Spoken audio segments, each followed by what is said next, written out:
I'd shut down the FBI Hoover building on day one and reopening the next day as a museum of the deep state. And I'd take the 7,000 employees that work in that building and send them across America to chase down criminals. Go be cops. This shit must hit different if you have room temperature IQ. I know what I'll do. I'll take all of my federal bureaucrats whose job is to, like, conduct intelligence analysis and have them, I don't know, round up homeless people in Santa Barbara.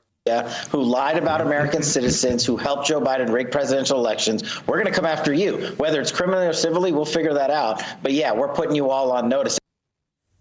This job requires Senate confirmation. Daniel, any indications that he'll have trouble getting it? Yeah, there is some reminders of the Matt Gaetz nomination, which got scuttled.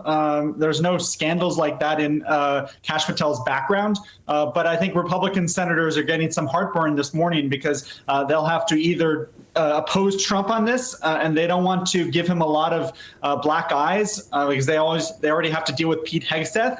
And I think they're probably recalling an episode when Trump tried to put Patel in as head of the FBI, and Bill Barr said, "Over my dead body," and blocked it. And so probably gonna what's get in interesting this about time. this move is that Trump actually put in the FBI director, Chris Wray. He's Republican appointed. He grew up playing with Vivek, plowing. When Kashu and Vivek were small, they would play together in the parking lot where I worked in the hotel. Is this a bit? The two Indian guys in Trump's government, and they grew up together? Is it a bit? I can't tell if it's a bit. It feels like the kind of thing somebody would make up to be racist. I don't know if it's true. It could be true. Dude looks psychotic. Me when I do a foot-long line of coke before they take my official photo. He looks so evil. This guy's an actual psychopath. He is a QAnoner, like full-on QAnoner, not coded or ashamed of it at all. Full-on, like Truth Social, talking to @Q, that kind of thing. He was signing children's books that he wrote, because of course they all write children's books, because they're all groomers, with "Where we go one, we go all." You know? Insane Trump loyalist. Well, anyway. Now he leads the FBI, or he will. By a Republican, but he is not seen as loyal enough. And it'll be interesting to see if all of that stuff that you quoted, is that just campaign bluster? Is that to rile up his base? Or is it actually he's going to try to go after journalists where he will get a lot of pushback from members of agents of the FBI who that's not their job? Help us zoom out for a minute. You autoplay another video? Want to see more on this guy?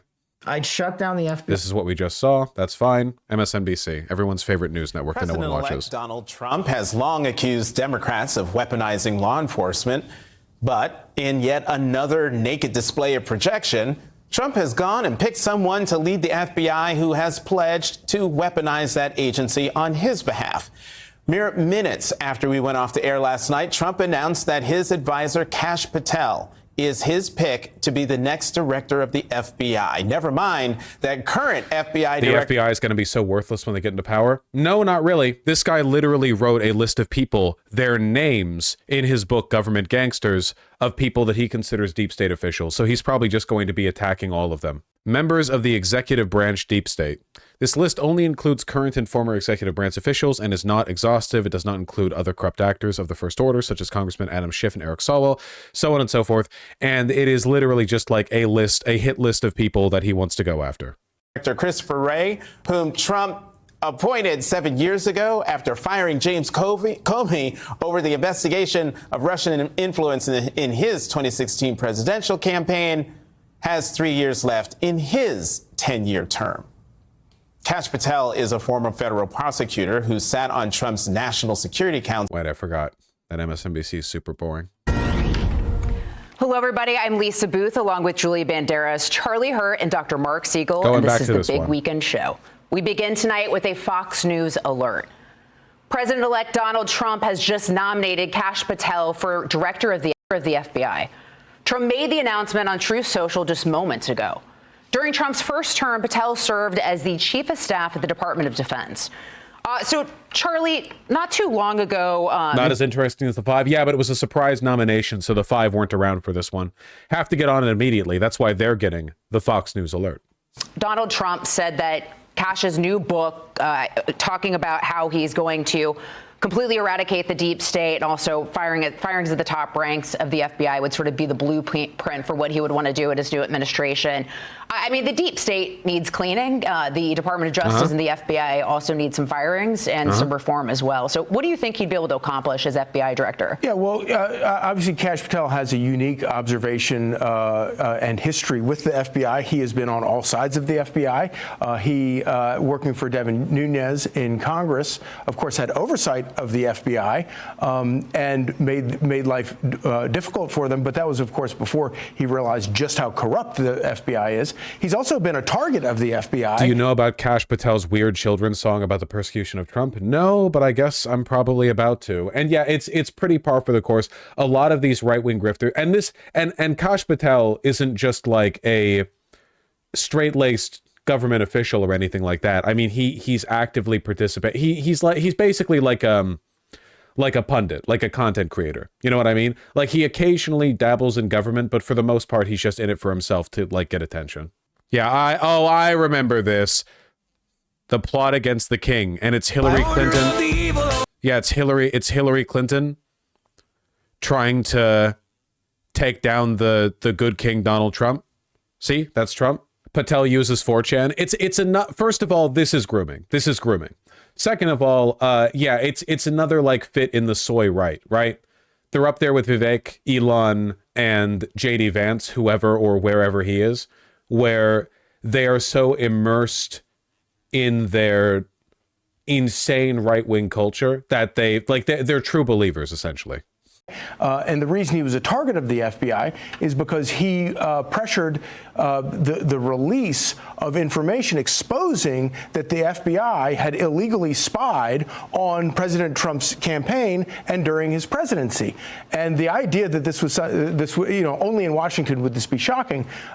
He has experience. He knows where the bodies are buried, and you will not be able to fool him out of actually doing some of the cleaning that needs to be done. In the book is Government of Gangsters. So let's look at some of what Kash has done. He has served as the U.S. National Security Council official, senior advisor to the acting director of national. Has the right always been so soy? No. This is very much like a 2020 and onward thing. This is 100% a like post January 6th shift. Intelligence. Also as the chief of staff to the acting United States Secretary of Defense, all during the Trump administration. So, Julie, this is someone that Donald Trump trusts, right? Yeah. And we saw him face the deep state during his first administration. We all remember the Russia hoax. We also remember the 51 former intelligence officers who lied to us, telling us that Hunter Biden's laptop was Russian disinformation. So it's important, particularly at the role of FBI director, for him to have someone that he trusts. Yeah, and there is a history of a lot of deep state, if you want to talk about the deep state politics here, but in the FBI in itself, just trusting the FBI. I mean, we have not trusted him in past administrations, the FBI in general. The directors and former directors and also members of the FBI have been leaking information. Did anything materialize out of the laptop? No. All that fuss and hubbub. And nope. To the press in order to advance their political purposes. And the FBI should not be a place of politics. I mean, the FBI has a role, and the FBI has really lost a lot of credibility. I mean, the FBI does not have credibility. So I think he obviously... The stupidest leftists be like, whoa, when did Fox News get woke on the FBI? There's going to be backlash. Everyone's going to criticize on the left that Donald Trump has yet once again picked another, conservative who happens to also be a friend, who happens to be an ally. But that's kind of what you need in this White House, because if you don't pick people that you trust, then that's when the leaks happen, and that's when the backstabbing happens. And for once, he's got people surrounded by him. And I know that Trump is very much a loyalist, and he believes in the people that are loyal to him. And so you know that you're not going to be getting that with Kash. That's not what a loyalist means. What you're talking about is someone who demands loyalty from all the people around him, which is like autocratic by definition. Like, not at all a red flag that the only qualification you need to meet to be the advisor to the president is you have to agree with everything he says. Patel, and with a lot of other nominees that he's chosen to elect. Yeah, and this is someone who's also faced 2 assassination attempts as well, right? So he really needs people he can trust his inner circle. I think that the key They're really playing it up with the second one, too. I like the implication that, like, Trump would be assassinated by a cabinet member or something. The second assassination attempt was literally like a guy behind a tree 500 feet away who never fired a shot. Let's not let's survive 2 assassination attempts. Come on, let's dial it back a little bit. That have been made. He's cleansing. He's cleansing the FBI here. He's cleansing Department of Justice. He wants loyalists. You talk about loyalists. Kash Patel, of course, to add one point here, was the one who said those documents were declassified, period. And he stood up for Trump. He took the Fifth Amendment. That is something Trump remembers. With all the attacks that Trump considers to be politically motivated. He stood up for Trump by taking the Fifth Amendment. Stood up for him. Has a great background. Got his JD over in the UK. Is a very, very smart operator. Has been in the Department of Defense, as was said. Department of Justice. He's highly skilled. Well, and I like, especially as someone who distrusts government to a great degree, I like the fact that Trump's surrounding himself with people who also don't like the government very much as well, and who've also been targets of the government as well. All right, so let's now head down to West Palm Beach, Florida, where Mark Meredith has been following this story very closely. Mark. Good evening. You're right. I sure have. I'm glad I didn't make dinner reservations for tonight because these nominees are coming out at a pretty much rapid pace. We've also learned that there's going to be a new nominee to head up the DEA, the Drug Enforcement Agency. But I have to go back to the main story at this hour is that President-elect Trump plans, once he makes it to Washington, to nominate a new FBI director who would then, if confirmed by the Senate, take over from Christopher Wray, who filled the job after James Comey was fired back in 2017 as well. Now, Trump has been talking about trying to shake up the FBI for years, and obviously Kash Patel, if confirmed, would be able to do that. He has spoken out quite a bit about what he says is a deep state unelected cabal of tyrants who he thinks are trying to sabotage those that have been elected, including President-elect Trump. There have been rumblings that Patel could end up at CIA. The FBI post was also being out there as something talked about, but we didn't expect this announcement tonight. Now, one of the big questions going forward is what kind of reception he will get up on Capitol Hill. We saw what happened after the Attorney General nominee Matt Gaetz was announced. Trump said he was going to stick with him, that he felt like he was very confident in him. But then after a few days up on the Hill, gauging the reaction from lawmakers, they realized that they weren't going to be able to get their nominee through. I don't know what kind of reception Kash Patel is likely to get from the Senate. Obviously, the Republicans are counting on that Senate majority that they're going to have come January. That's going to give them a little bit more leverage, obviously, than they would have right now, with the Democrats still having that very small percentage where they can flip the chamber. So let's talk about what we're going to see next. One, we're going to have to ask about what about Christopher Wray's response to all of this right now. Obviously, he is not going to be Trump's pick going forward. My understanding is that I'm having a difficult time finding much recent that he's said, you know? Normally somebody with a position this important would have been like running a bit of a media circuit beforehand. It's just that one interview snippet. I do want to get your take on the breaking news that is coming into our newsroom. President-elect Trump selecting Kash Patel as his FBI director. As a former FBI agent, what do you make of this pick? Is there any insight into Kash that you can share? Look, this is difficult because I really do try to be apolitical in the things that I say, but I want to back this up with a little bit of fact first. I think the first thing is there is no question, in my opinion, and I've been very candid about this, that the FBI does need some change. There's no question. But my concern about appointing someone like Kash Patel is this staunch loyalty that he has, and the fact that he has talked about before that he really wants to, I guess, almost seek revenge or avenge those who have wronged Trump. And that is not... And him, you know, he wants to go after Barr. The purpose of the FBI. And so I am concerned about the scope he will have. However, at the same time, I do like the idea of reducing sort of the administrative workforce at the FBI.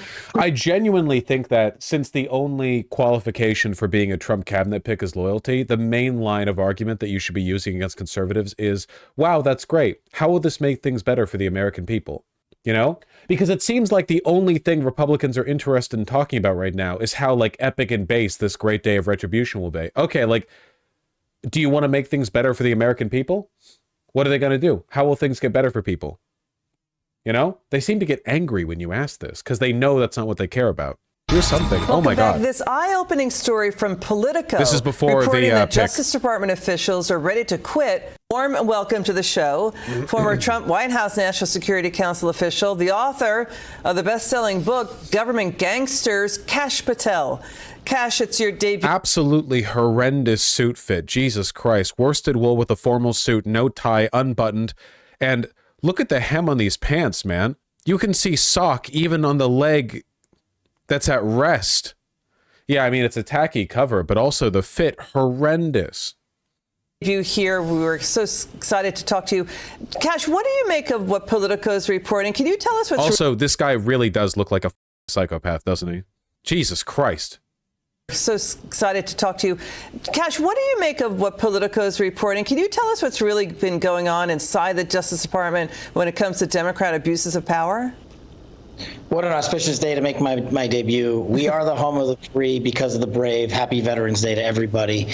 And look, I was a national security prosecutor at the Department of Justice. I recall Russiagate, being the lead investigator at the House Intelligence Committee, where we exposed not just FISA abuse, but unconstitutional activity against a political opponent.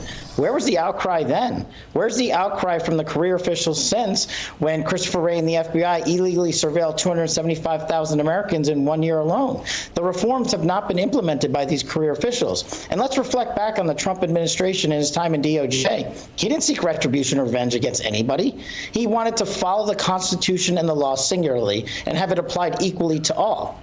He's lying. That's not what they found. What the well, yeah. And these career officials were absent and silent in the face of that massive corruption. So Politico reports Justice Department lawyers with ties to Jack Smith and Robert Mueller's probe that staffers who are, just working with these lawyers, they're concerned they're going to be either frozen out or fired.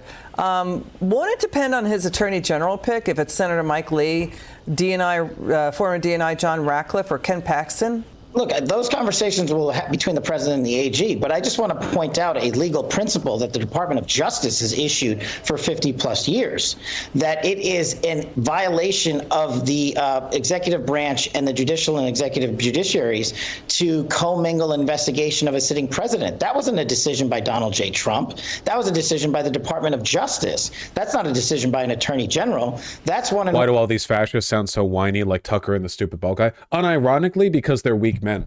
I'm not even kidding.